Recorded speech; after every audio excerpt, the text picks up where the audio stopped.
I got 2 daughters. When you have daughters, you look at it differently.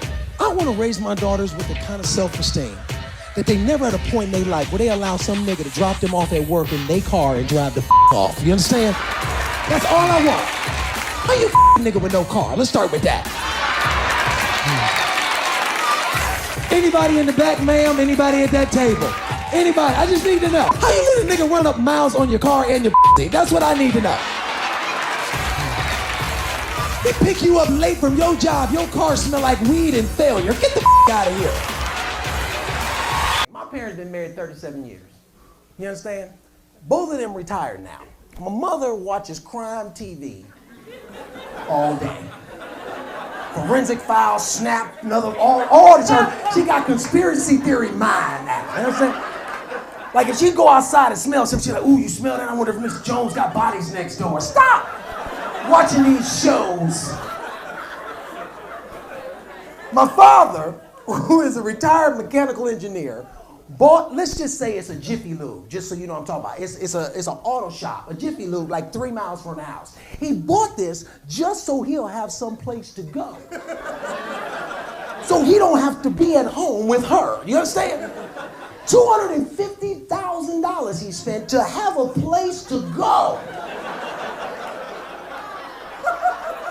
And they're not working in this garage. They're not doing anything. They're sitting around in a circle smoking weed, trying to figure out where it all went wrong. That's what they do. I've seen people pull up to my father's business and go, we want to get oil change. He's like, we're not here for that. Get your ass on. Let's go. Keep it moving.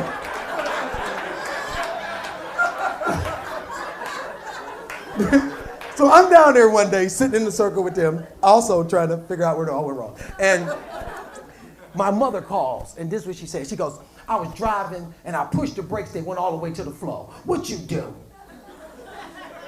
He said, what? She said, I was driving, my brakes went out on my car. What you do? And he was like, maybe the brake pads, when I get home, I'll look at it. What are you talking about? This is what she said. She said, how easy is it to cut a brake line? Let me tell you something. Me and my wife, when we argue about who ate the last of the cheesecake. Who deleted whose program off the DVR. This woman is accusing this man of attempted murder.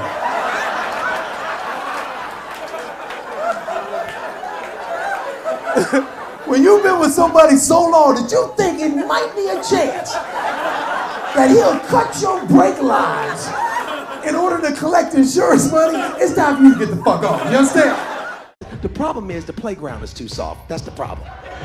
Playground is way too... When I came up, the playground was made of asphalt.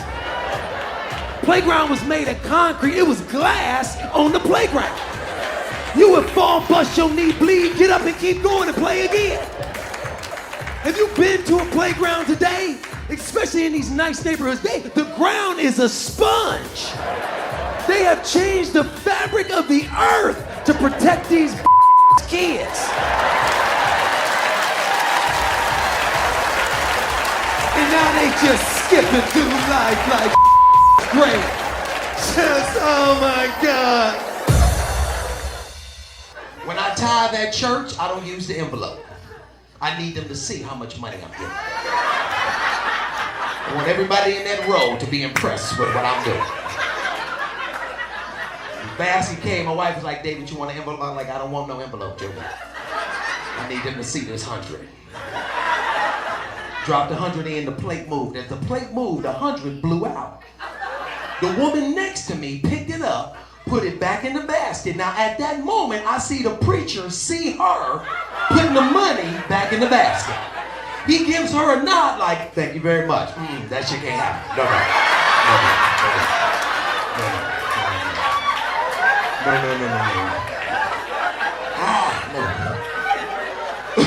As soon as the service is over, I beelined it to back. My wife was like, where are you going, David? I said, I'm going to talk to the man, Julie. She said, David, don't embarrass me. I said, Julie, let it happen.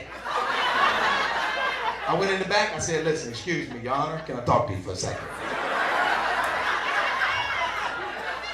I said, I noticed that when the money collectors was picking up the money, he said, you mean the ushers? I said, don't correct me. The niggas with the gloves. You know what the fuck I'm talking about.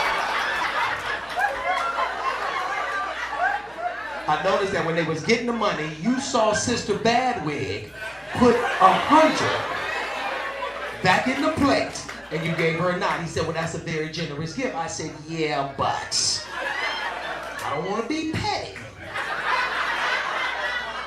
But that was me. He said, well, what do you want me to do, David? I said, I'm just saying, when you talk to God, I need you to let him know that I'm the one that gave the 100, because I'm going to do some bad shit this week. I'm going to need him $100 worth of forgiveness. Stuff that bother other people don't bother me. My grandmother died. Everybody was upset that I wasn't upset that grandma was dead. And everybody's like, she was your favorite. How could you not? What did God name? I said, grandma was 92. It's over. When my grandmother died, this is how I knew it was okay to let grandma go. Last time I saw grandma alive, she was pissed off she was still alive. I've never seen her. The nicest one, I say, hey grandma, what you doing? Nothing. I'm just sitting here, David. I said, why don't you turn on the TV? I've seen all the shows. I don't want to see no more shows, David. I gotta get the out of here.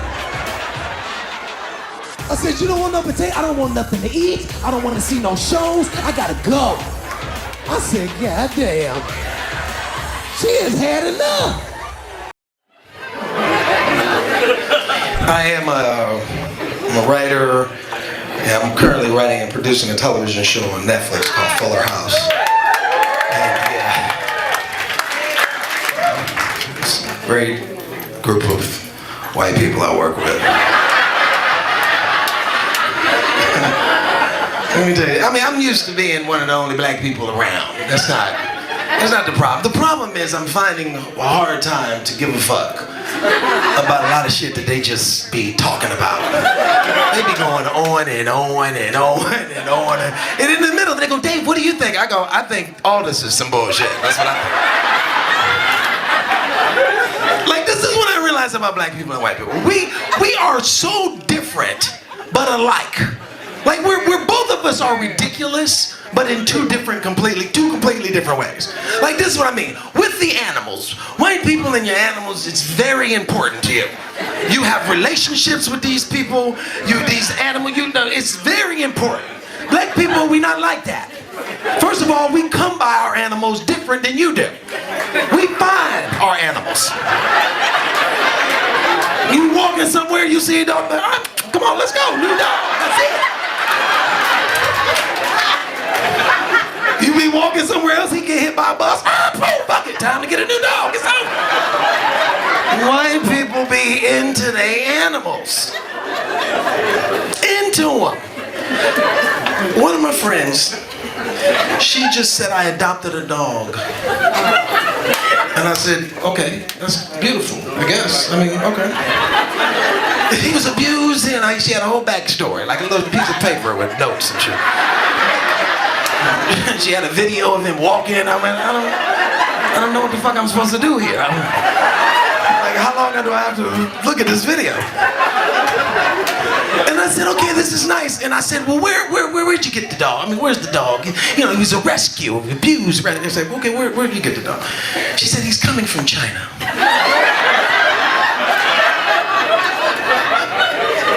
What, bitch? They're there. So I don't know who they are.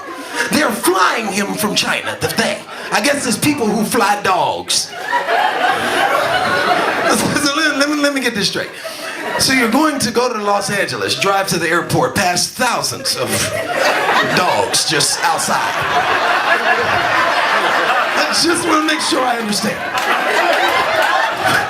Get on a plane, fly over a whole mountain of other dogs to find a motherfucker in China. Let me tell you something. If they call me right now and say your dog is down the street, you need to come get him, I'm not going to get him. That nigga don't know where he live by now. I can't help him.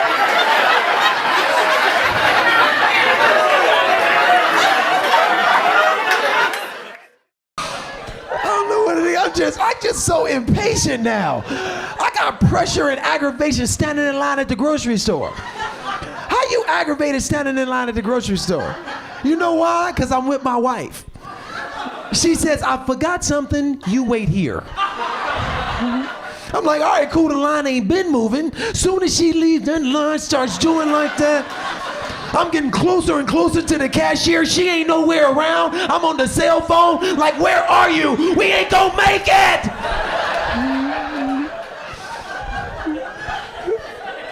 Because you don't want to be in line with half your items, your other party. You got to explain, well, they coming, they on their way. Get your ass out the line. You know what killed me is, you know what aggravates me more than anything is that gap that forms in the line. That gap forms when the person in front of you fails to move up when the person in front of them moves up. Now that person ain't next, the person in front of you ain't next, and you ain't next either. But that doesn't matter. That gap is messing with my self-esteem. I need you to close that gap to make me feel like I'm making progress. You understand? But you can't say nothing, because if you do, you look like an impatient ass. So I go through this torture in my mind, like, don't you see the gap? Why don't you close the gap so we can get to where we go? Okay, thank you, very good, I feel better. Feel so much better now.